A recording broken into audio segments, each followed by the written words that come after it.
time he hasn't shown up, man, I've been telling you he's fucking up. You know what you need to do. You need to get rid of him. Well, understand why. See how it's done. He just plays a lot of shit that nobody wants to hear. The kid's gonna help me. No, he isn't. He's never done anything in his whole life for anybody but himself.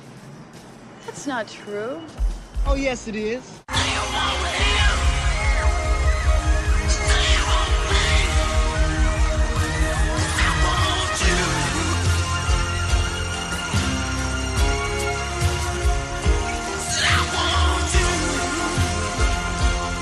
Did you see Morris's face? Of course I did.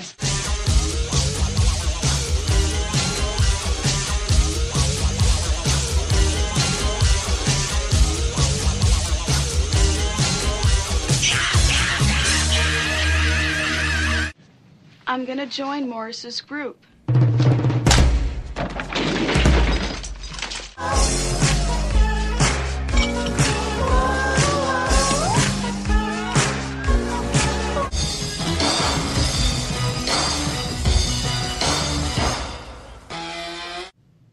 That was fucked up what you did, man. Morris doesn't like it, and I don't like it either. I don't care.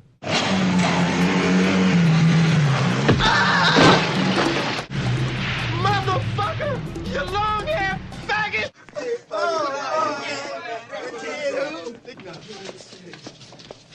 How's the family?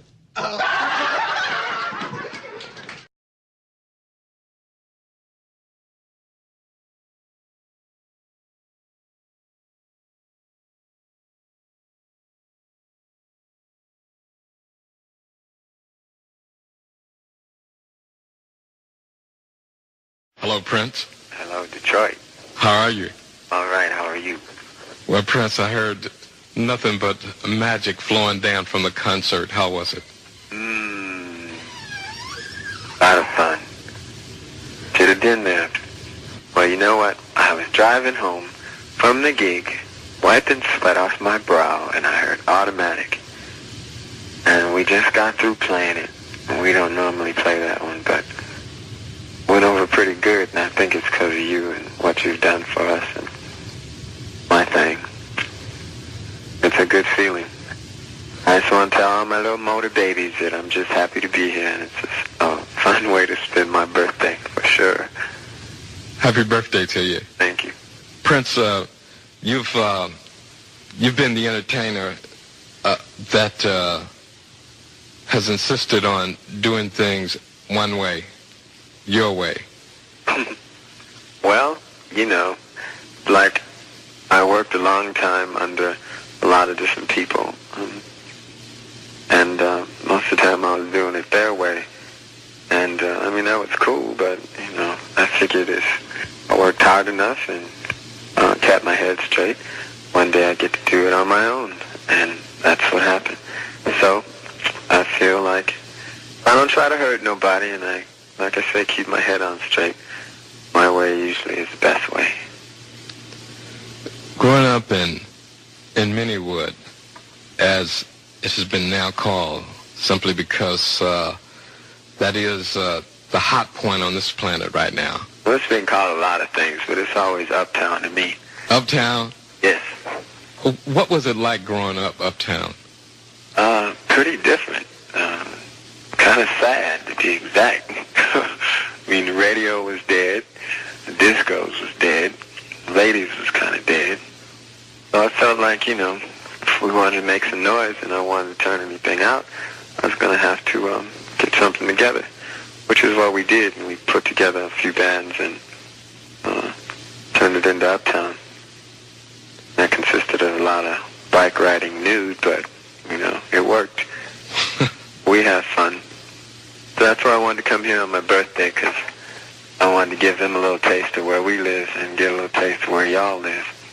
To me, this is like my second home. If I could spend the night at somebody's crib, you know, I would. This is a hotel. They're real nice to us, but this bed is hard. Let's talk a little bit more about you've made fantastic albums, and you've made fantastic movies. and you're making another movie right now. Yeah. What's the difference between making a hot movie and making a hot album? There is no difference. There have been people that have tried to tell me contrary to that, but like you said before, and like I said before, I strive for perfection, and sometimes I'm a little bullheaded in my ways. Hopefully, people understand that there's just a lot on my mind, and I try to stay focused on one particular thing. I try not to hurt nobody in the process.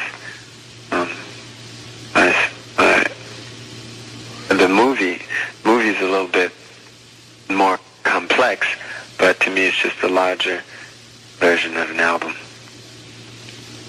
There are themes and there are songs, and they all go together to make this painting, and I'm the painter, and y'all's the paintees. Hopefully it's something that you can get into. Jerome Benton stars in this new film with me, and he's on his way to becoming very, very big. I'm real proud of him. He takes direction well, and he gives direction well, and I expect a lot of big things from him. Speaking of Jerome Benton and other people who've flown under the wings of Prince, and also speaking of Detroit's own Billy Sparks, a person that you took from Detroit, put him in your first movie. Yes. And you've always maintained contact with people that you've always been in contact with. Oh yeah, without a doubt. I mean, there's people that have flown the coop, so to speak, and gone off to do their own thing, which is great, and I stand behind them and support them with whatever they do.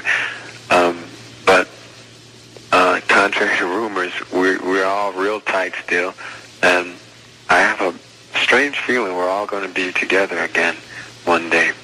We'll have to see. Do you think that there's a possibility that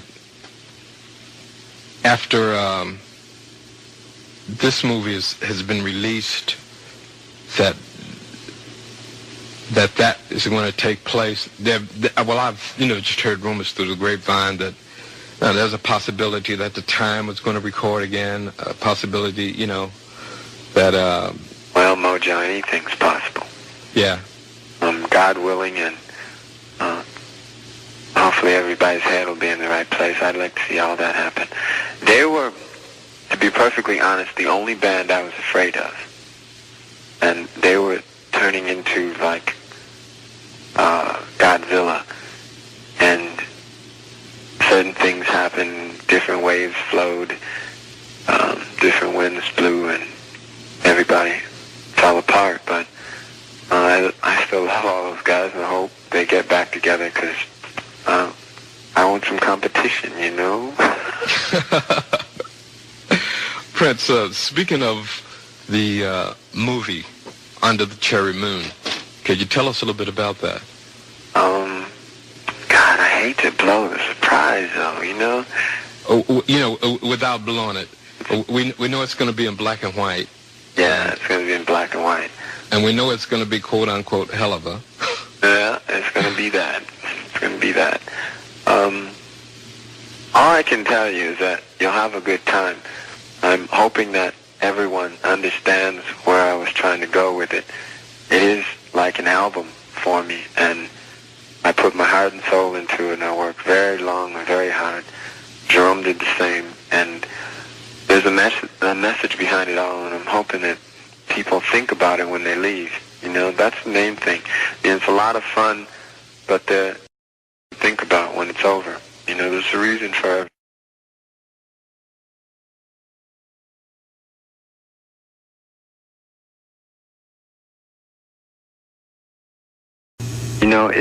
Record sales and things like that, it really doesn't matter, it keeps the roof over your head, and it keeps money in all these folks' pockets that I got hanging around here, but it basically stems from the music, and I'm just hoping that people understand that You know, money's one thing, but soul is another. And that's all we're really trying to do, you know. It's, I don't know, I wouldn't mind if I just went broke, you know, because as long as I could play this type of thing and come here, you know.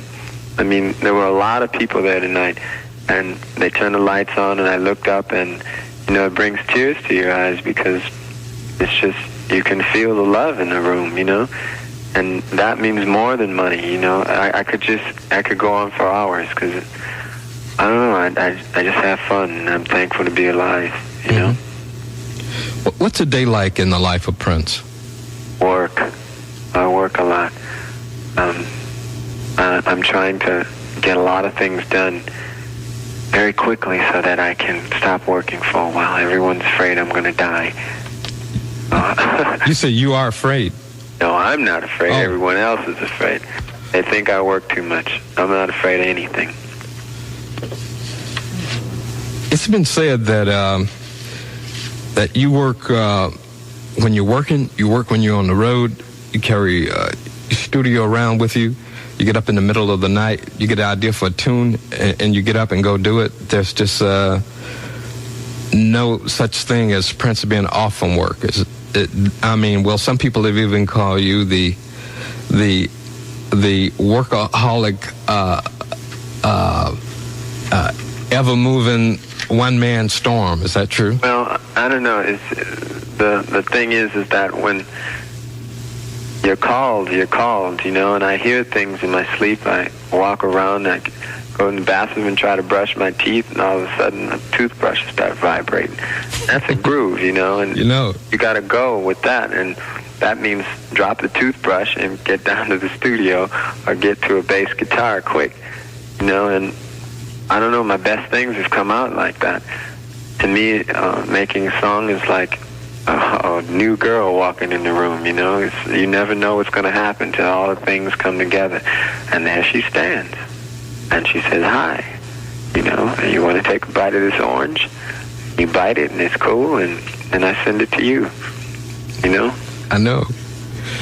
What? Oh, Joe. Look, I know. Dig up. Look here. One question. Yes? What's your favorite instrument? Stewardess. You play them all. It's dirty. It's dirty. No, listen. I don't know. It depends on the song. It depends on the color. They all sound differently. It's very strange. I try to stay original in my work, and a lot of sounds have been used now, and I'm looking for new instruments and new sounds and new rhythms, and I got a lot of surprises. I don't want to give them all away. Look, you've done everything. I mean, you've done. Not yet. You've done hard rock.